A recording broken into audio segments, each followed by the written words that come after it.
Welcome back. Now, where were we? Oh, right. Rusty single cab. Let's get back after it.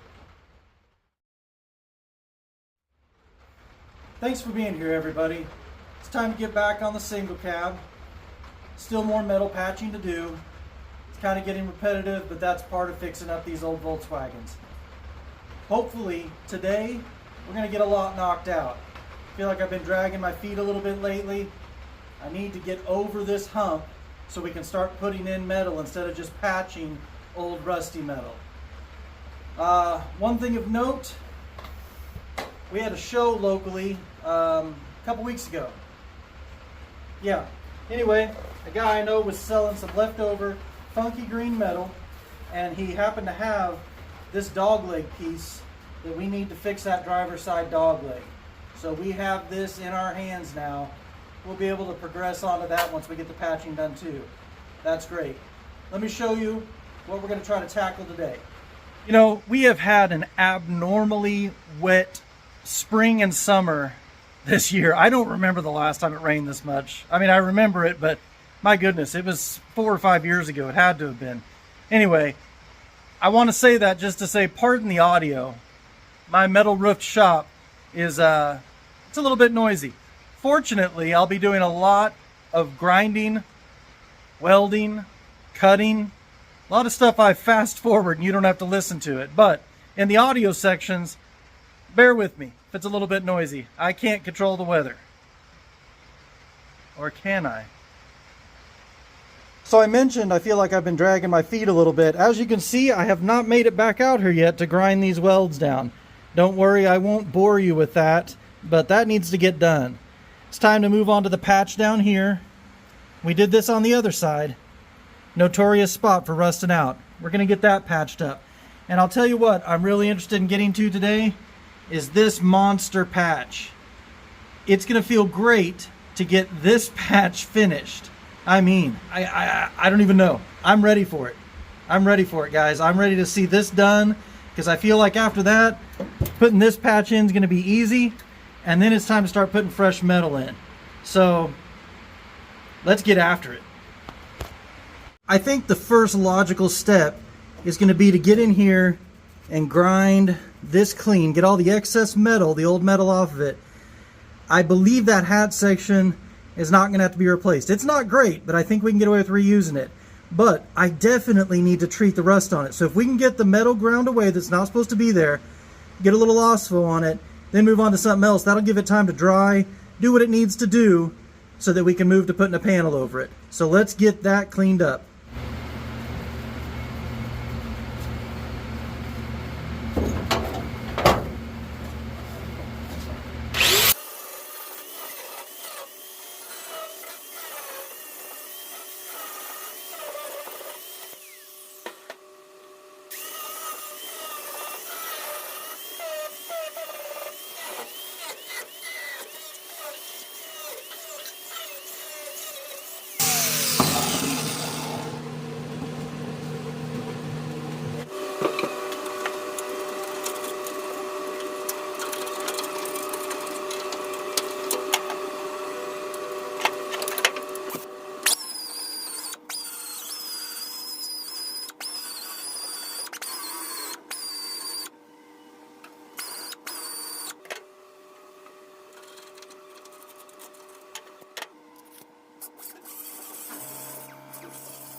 Okay, so that took a little bit, but we got it cleaned up.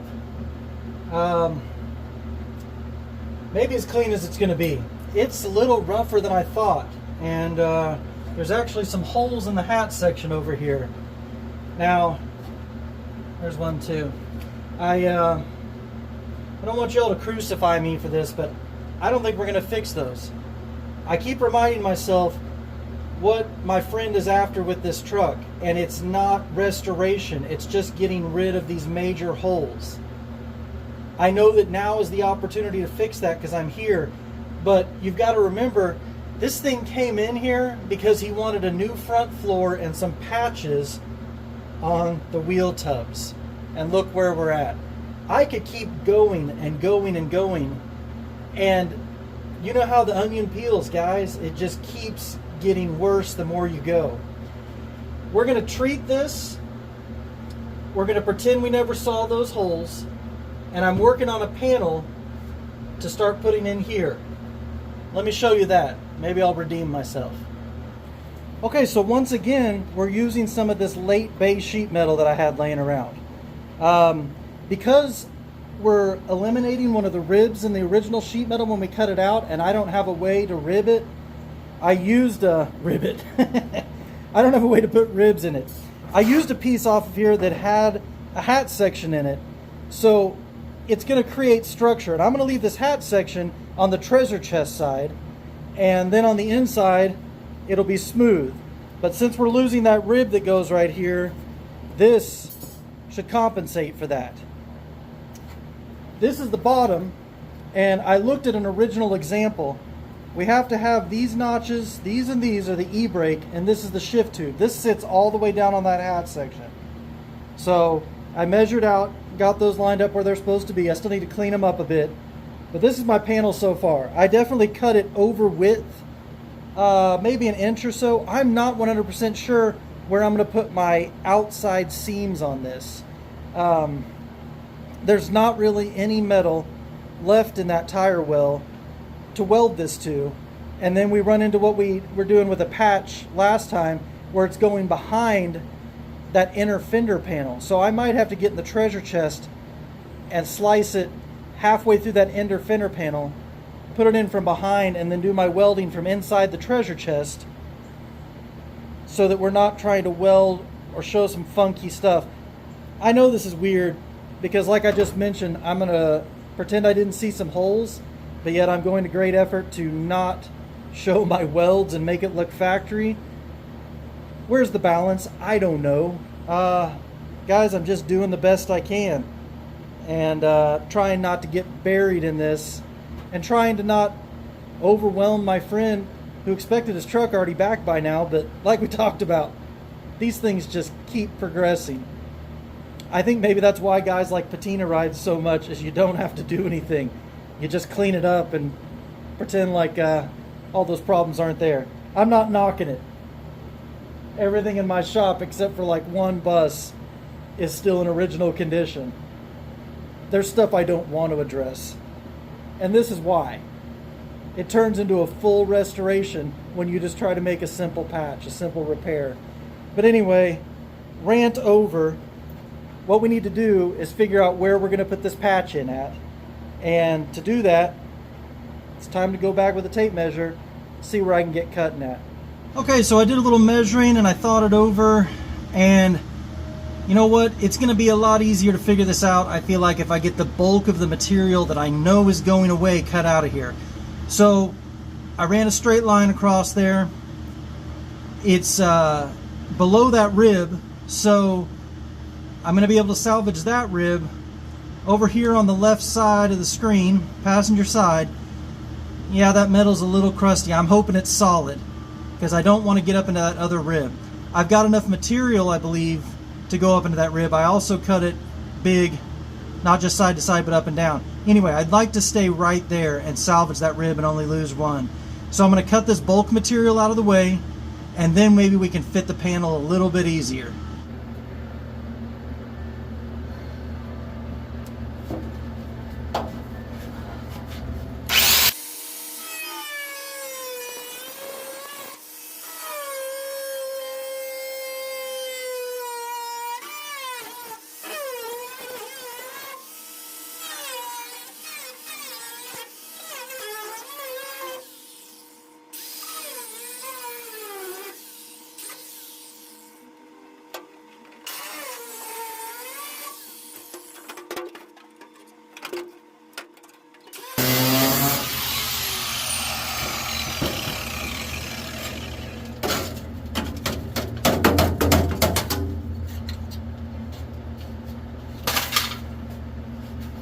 Wow, I'll tell you what, guys, that's another one of those that feels so great moments. I mean, I've been looking at that crater of a hole since we first started digging into this thing. And although the hole is substantially bigger now, this is a big step forward to finally get that thing cut out where we can start fitting it. Before I go any further, I wanted to address the shift tube. I went ahead and stuck this here poker tool inside there, turned it on, ran it back and forth, and cleaned up as much as I could. So at first 4 inches or so, it was kind of, I don't know, in pretty rough shape up in there. I don't know how it looks the rest of the way through. We're still gonna work on that. I'm gonna find a way. But while I had access right here, I wanted to try this method out. Maybe I can put this end on a piece of round bar and hook it back into here and try to go all the way. I don't know if it's got enough torque to spin that. Anyway, we're gonna figure something out, but I did do this and it smoothed it up substantially. So I'm happy with that. Okay, this gives us a better perspective for sure. I had one thought, if I wanted to go ahead and just go to here, like I have it cut, I could definitely put some external welds out here because this corner, excuse me, has factory seam sealer run up it. So if I do some minor welds here and then go on the treasure chest side and seam weld it, I'll be able to run seam sealer up these edges and make those disappear. Boy, I don't know what's in my throat. Anyway, that's kind of what I'm thinking right now. Let's fit it and see what we got. So after some more measuring and a little bit of trimming, I decided to go ahead and go the route I mentioned before. I just cleared the metal up to that inner fender line where I can hide some internal welds that'll be covered in seam sealer, and we'll weld it from the treasure chest side to get it fully welded in. Of course, welded across the top. I got it all fit up. Let me show you where we're at. Okay, so obviously I haven't done my OSFO yet, like I said I was going to. I'm going to do it. I just, I don't know. I got to cutting and fitting and didn't follow through with my initial plan.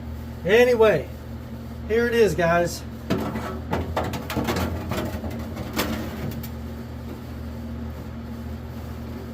That is what we got. Like I said earlier, we're missing this rib, but I've got this hat section on the back to reinforce that. So what I need to do now is go ahead and treat the metal like I talked about. I like my gaps. Punch some holes to weld it into the hat section. Get everything ready to weld, and I'll move on to fabbing another piece while the OSFO cures down here. Then we'll get some paint on the bare metal surfaces and we'll get that panel put in there. Man, that's going to be huge. Then we can put in the rest of this tray because it lays down here also. It has the same corresponding relief cuts for the shift tube and the 2 e-brake cables. So once that's in, we'll be able to fit that piece in there. My goodness, I feel like it's going to start coming together. It's pretty exciting. So let me do a little OSFO. We'll start fabbing another patch. Okay, so the OSFO is on and doing its magic, and we're going to go over here to the driver's side fender well. Same issue we had on the other side, of course.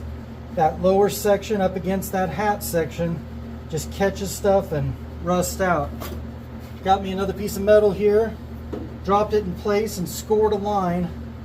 I'm just going to cut it up to there. It's above the bed lip, so we'll get it all cut out, clean up the hat section, clean up the bed lip, see what we got there to work with. We're probably gonna have to fit it in behind this panel again. I'm questioning some of my decisions. This isn't easy to take out, so it's not like I could have done better, but we're gonna have to do a little slip right there. We'll see how it works out. Anyway, got my line scored. It's time to cut and remove. Guys, you've seen this all before. I won't necessarily bore you with it, and if I do, it'll be in hyperspeed. But let's get that cut out, cleaned up, see if we can get this piece dropped in there.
Well, here we are again, another patch ready to go in. I've got it fit, pretty happy with it.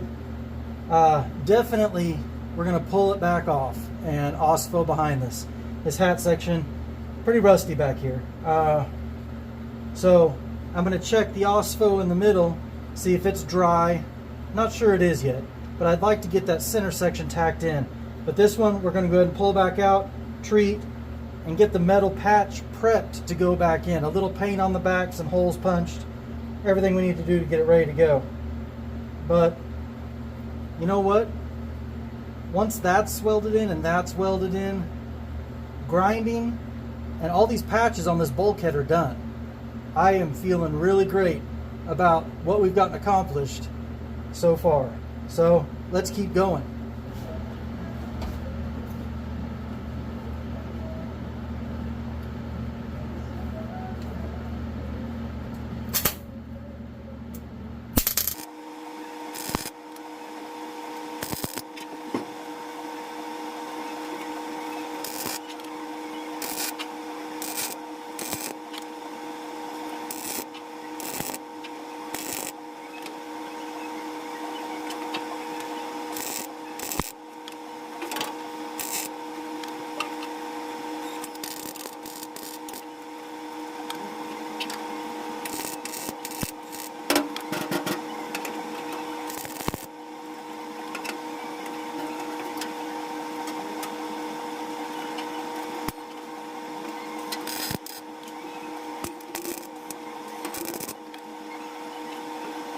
All right, there it is.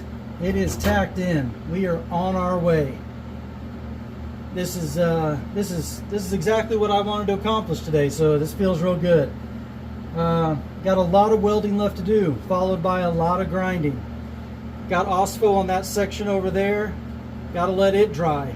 Got a little primer on the panel going in. We're making progress though, and it feels great. But I think this might be where we wrap up for today. So I'm going to give that OSFO a chance to dry, and the primer too. There's no reason for you all to wait around for that to happen. You've seen it all before. Lots of welding and grinding, like I said. I honestly, I hate to fill videos with time-lapsed welding and grinding. You all know what I'm doing. I know sometimes it's not as fun just to see the finished product, but you've been here for some of this today. I am going to finish some of this off camera. We'll update you on the next video about what we finished.